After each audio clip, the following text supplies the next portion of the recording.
Hey guys, Dr. Alison Bremner here with Cultivating Success. This podcast is geared towards new docs and students to help you guys be successful out of practice because I know that you get told a lot of ridiculous stuff. Today, I am super excited for this podcast. It's just me, it's a solo one, and I hope you like it because I am super fired up. Can I be honest with you? I have found that in the last month or two, I've been starting a lot of conversations like that. And if you've ever met me or you've been listening to this podcast, you realize that I like the truth.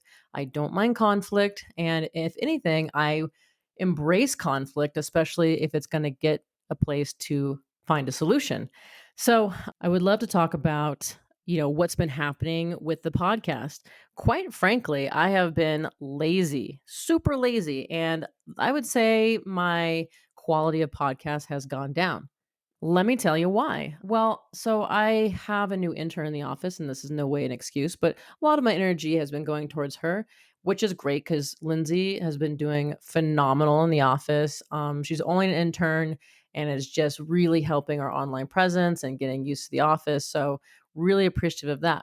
And what's been happening is as the podcast has gotten more, more people listening to it, more people finding it, I have people reaching out to me that want to be guests, which man, if you've done a podcast and you're doing, guest interviews, you understand that finding guests to be on your podcast is the hardest thing about doing a podcast. So I was like, yeah, man, this is great. I don't have to do anything. People reach out to me, they want to be on the podcast. I come invite them on.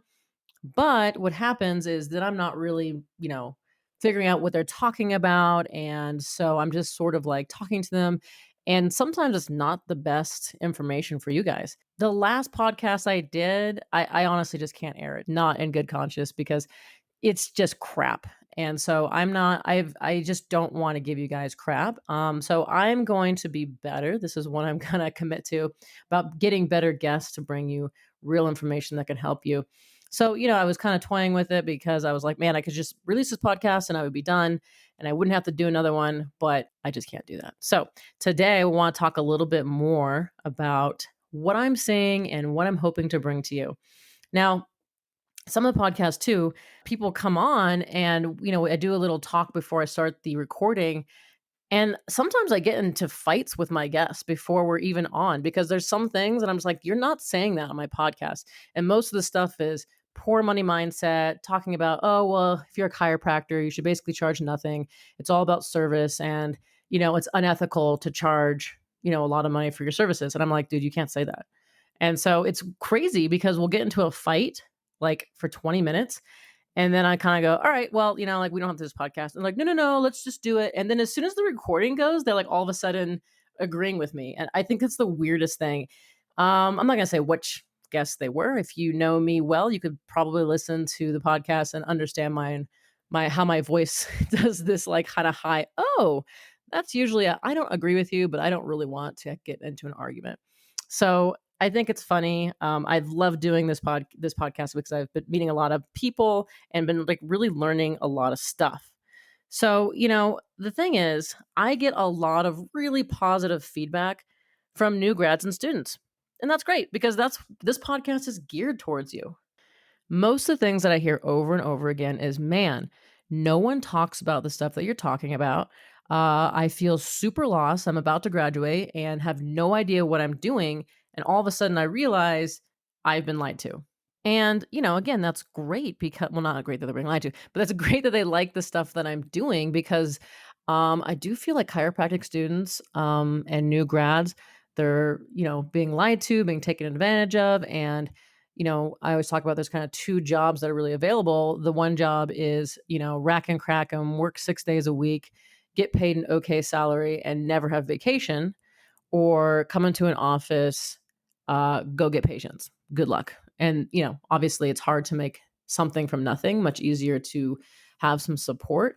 And, I'm really an advocate for the kind of in between, which is you have to go get your own patients, but the office is going to provide you with patients. All you really need to do with those patients is multiply them, get referrals, do a good job, and make them like you. But unfortunately, those are very far and few jobs in between. So guess who doesn't like my podcast? And they don't go, oh, I don't like your podcast. But like when I talk to them about the same kind of topics I talk about, they disagree. They're like, no, you just, all you need to do to be successful is you just got to be really passionate. You just got to love helping people. And that's true. Like, you're not going to be able to make it in this business if you don't like helping people and you're not passionate about chiropractic. But that's not the only thing. In fact, you got to understand that there's a lot more to being in business than just helping people. And that's service-based industry in general. I talk to a lot of service-based industry people, whether they're chiropractors or, they're hairstylists or acupuncture, and they all have the same problem, which is they don't want to realize that they're in marketing and they're in sales. And that's the majority of their job. And they get to a point where they're like, I'm really good at this. I can just do this myself. And they realize they have no idea about business. So, I just sort of get in these conflicts with these chiropractors who've been in practice for like 15 years or more. They just kind of peddle the same bullshit that they've been peddling for like the past 40 years. And at this point, especially, man, they've built a practice a while ago and they're kind of just running on referrals, which again is great. But that same model is not if you are brand new into practice. And I was talking to Colby today. So if you don't know, Colby left the office to go buy another practice and, get that all going. And so she still calls me from time to time and we sort of talk about what's going on because I bought a practice. So I understand what that's like. It's kind of scary and there's a lot of negotiation, and she's doing great and she's done a really great job negotiating. But what's interesting is they're doing like an overlap with the doc that's there, and she's an older doc. And when Colby's trying to get her to do some like just a little bit of marketing, so it's like, hey, this is Dr. Colby. She's taking over the office and I'm so happy. And like the doc like cannot do it. Like she cannot do any of the things that you would need to do right away if you were in practice. So like if this person had to build her practice now, no way. Can't do it.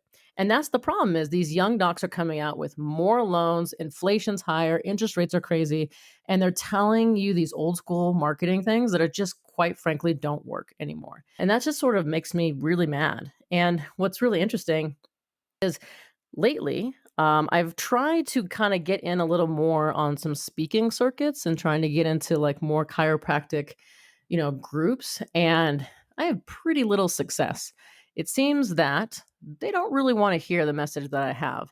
And I just like don't really understand that. And like here, to be fair, I'm a new person coming into the circuit. Obviously, it's hard to break in, right? They want to give these speaking places to people who have already spoken. That makes sense, right? Because they're a vetted person. But what I don't understand is it's like they're just carbon copies of each other. It's just the same person. So like the women get up there and cry and say mommies and babies, and the men get up there and they rant and rave on the stage, have no like linear point. They just like scream about the pharmaceutical industry is horrible and millions of people are dying and like all this stuff that we know that we've been talking about for a long time, but don't actually give you any sort of like takeaways to improve your practice. Now, there's some people that are doing that, but I'm saying the majority of times, like that's what I'm seeing. And it's weird to me that that's continuing. The people that they pick to go on stage never have a new message. It's the same message. It's when I was a student, it's the same thing. And they're talking about the same thing now. And one of the reasons that I really wanted to help students and new grads is because when I was in school, I just did not identify with any female mentor or chiropractor. Now, look, I'm not saying that it's bad to get into pediatrics and seeing mommies and babies. Like if that's your jam, awesome. Go for it. And you love the mentors that are in that, great. You're probably not listening to my podcast, quite frankly, because there's every single female chiropractor is that.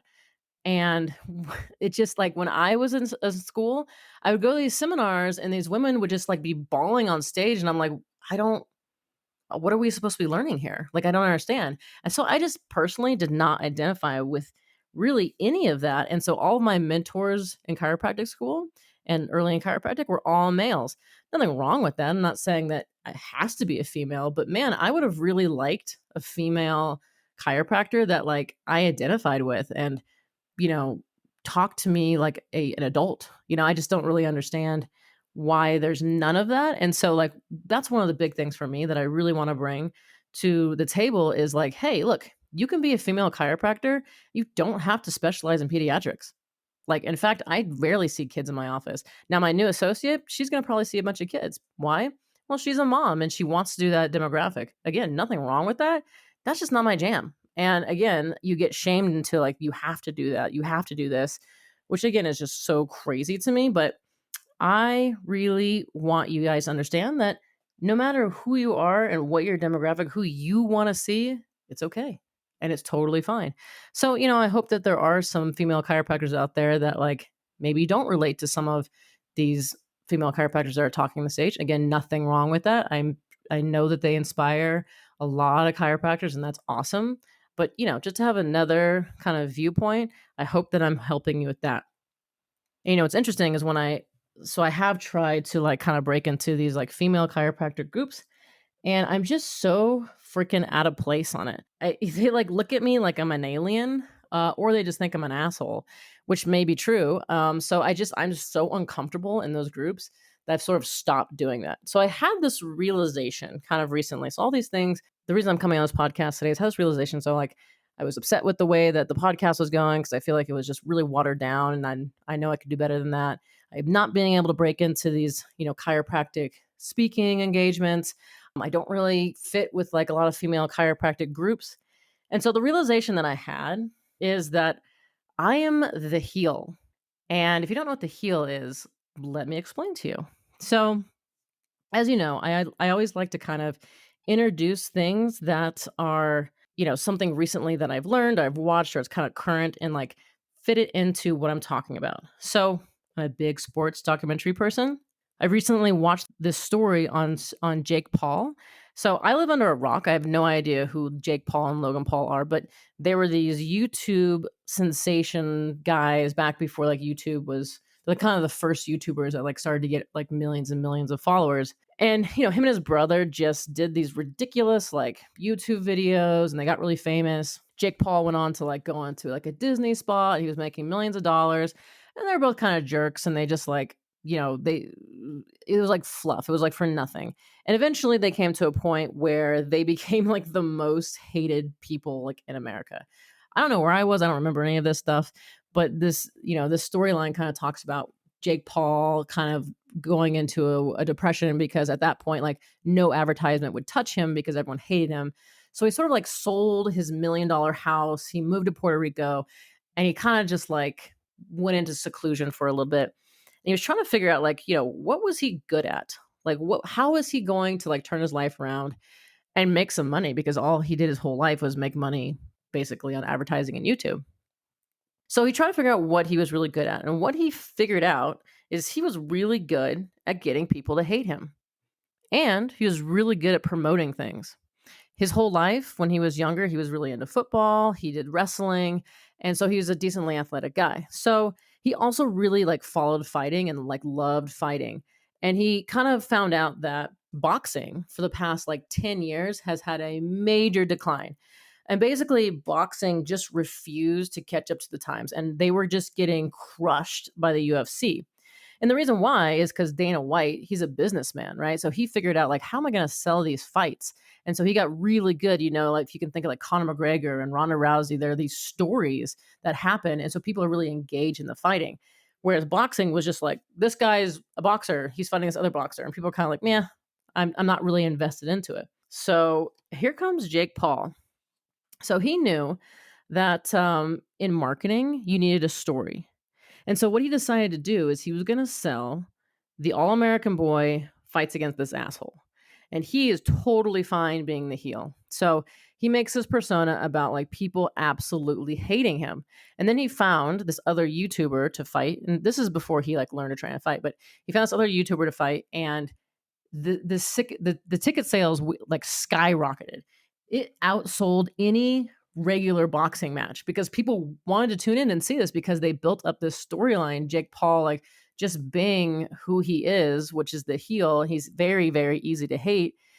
And, he goes and he gets in the ring with this guy. And I will say, if you have ever fought, if you've ever boxed in the ring, or if you've ever done jujitsu, man, you gotta have some balls to go in and fight another human being. It is not like anything else. Like I play a lot of sports and you get some adrenaline before a game, but no adrenaline do you get before a fight. When I first started getting into jiu-jitsu, and that's not striking, but you're still trying to like submit each other or like basically break someone's arm.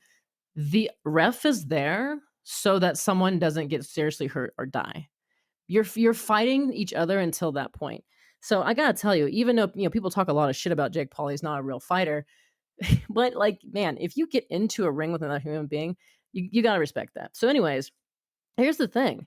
It turns out that Jake Paul, he can take a punch. And not only can he take a punch, he can deliver a punch. And so he had this YouTube fight and he just knocked this guy out. And what was crazy is like, oh, he's fighting a YouTuber. No big deal. Like, what's the thing? Well, he starts training and then he starts calling out like retired UFC people. Now, to be fair, if you know fighting, a UFC fighter and a boxer are different, right? If there's only striking involved, of course the UFC fighter is going to be at a disadvantage. You saw that when Conor McGregor fought Mayweather. I mean, if you watch fighting, you saw that. It's just a lot harder. It's not the same thing. But I gotta tell you, he ended up just knocking professional fight. Like they do this for a living. And Jake Paul had been basically training for 2 years in boxing. And he was knocking these guys out. And it was just crazy. And so he just kind of sold more and more and more fights because he actually kept winning. And people were just like, dude, knock this guy out. And here's the thing. The old guard of boxing hated him. They're just like, he's ruining boxing. He's like watering it down. But guess who loved him? The fighters. You know why? Because he was saving boxing. People were actually interested in boxing again. People were tuning into these pay-per-view fights. And a lot of times on a fight, you realize there's not just one fight, there's a card.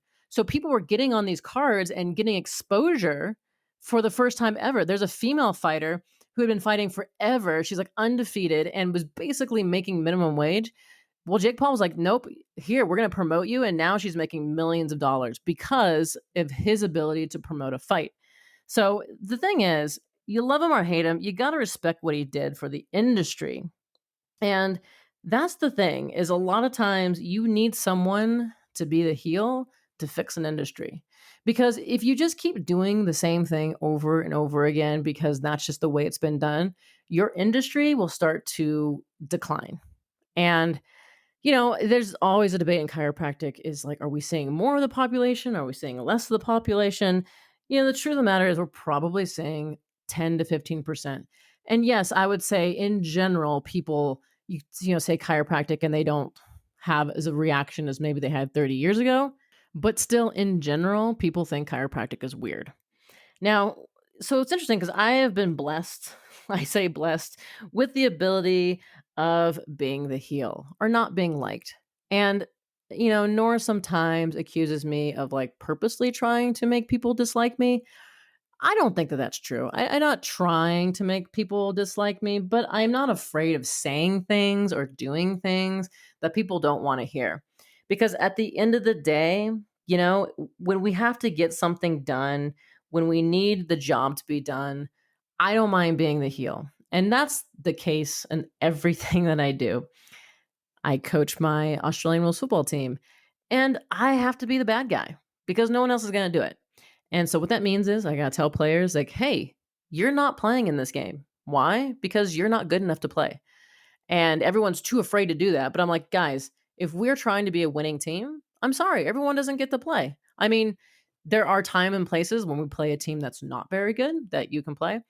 But if we're going up against the very best team in the country, yeah, we're going to be putting our best people on there. Because another thing is, in footy, it's dangerous. It's a dangerous game. You can't just have someone out there that won't protect you. And in business, it's dangerous to continue to let our young docs just fall on their face because eventually what's going to happen to our industry is there's not going to be enough docs to replace, the people that have practices because these kids are just falling on their face. And over and over again, probably every single month, it's another story of somebody who graduated, who just like thought they were the shit, could open their own practice, had no business or marketing skills. They get themselves even more in debt than they already are. And then they just can't do it. Why? Because they were told a lie in school, which is all you need to do is be a good adjuster. That's not true. You have to understand business and you should not open your own practice. You should not. Now, if you want to, fine. And you can probably bang your head against the wall for 5 years and figure it out. But that doesn't necessarily need to be the way that that happens. And, everyone's at fault here. The docs that have practices and they're not giving good positions and supporting their associates. And then students that come out of school think that they know everything because they went to like 5 seminars. Like that's also part of the problem. Like understand that yes, you should be a good adjuster and yes, you should practice as much as possible, but you should also find some mentors that actually can show you and teach you how to do the business part. And I think that what really makes me mad, which I think the thing that makes me super angry, is when I hear something being pushed in the name of being a good person. And obviously this happens in society, but like it really happens in chiropractic too. It's just like, oh, if you care about money, then you obviously are not of service and you're not serving chiropractic and you're not serving the higher purpose or whatever the hell that means. And that's just crazy because what that really is, that person has a poor money mindset and they are just passing that on to you. And the scary thing is, a lot of people who are actually in position of authority on chiropractic and like chiropractic, especially like a technique seminar, because a lot of times, these chiros are like super good at technique and super good at like teaching you that. But the reality is they aren't very good at business. And so, they're up there talking about, maybe neurology or chiropractic, and it's like amazing, mind blowing. But then they don't really know about business and they kind of just like say something off the cuff. Like it's unethical to do care plans. And I'm like, dude, you think it's unethical to do care plans. Like it's not unethical. Yes, you can do it unethically. You can do anything unethically. But because you have some sort of weird money mindset that you're passing it on to the chiropractic student. And then on top of that, you're passing on the money mindset that's terrible. And then you're trying to make them feel bad because they quote unquote are not a good person. That to me, man, there's nothing worse than that. That is awful. So this is kind of the stuff that fires me up. So I appreciate you listening to this podcast today, but I just want to save you guys from those traps because the reality is you might have multiple mentors. So that person who just had that terrible mindset, they might be really good at technique and you should learn from that person. But understand that just because they're good at something doesn't mean they're good at everything.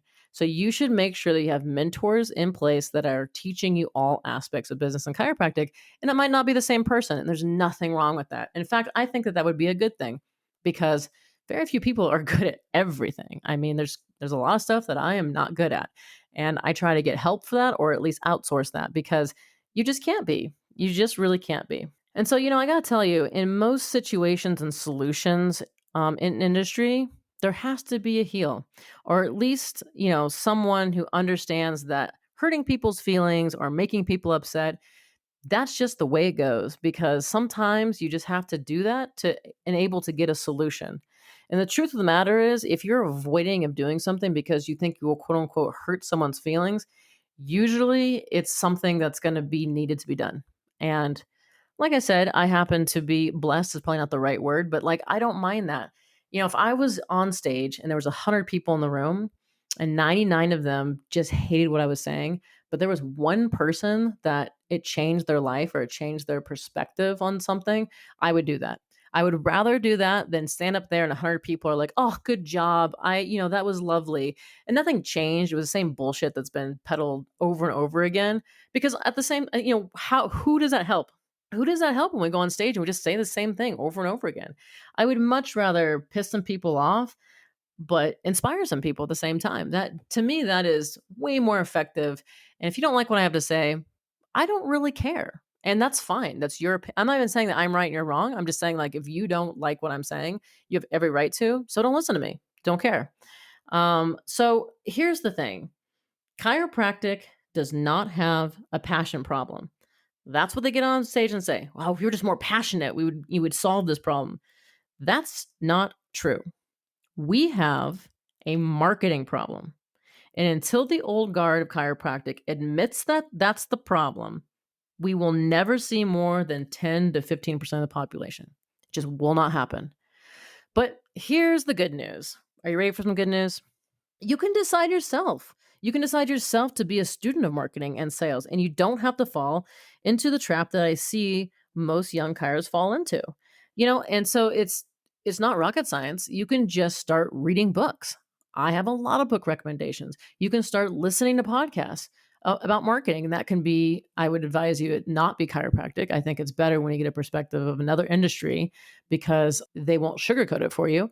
But there's so many resources. You just have to understand that like you are in marketing and sales. And the more that you can just be like, okay, I'm in marketing and sales, you will get better at chiropractic. Why? Because you're not stressed the whole time. It's a lot of time when people are like stressed about money or like feel weird about money when you go to tell a patient, okay, initial exam, that's 285. Yeah, we're not adjusting today.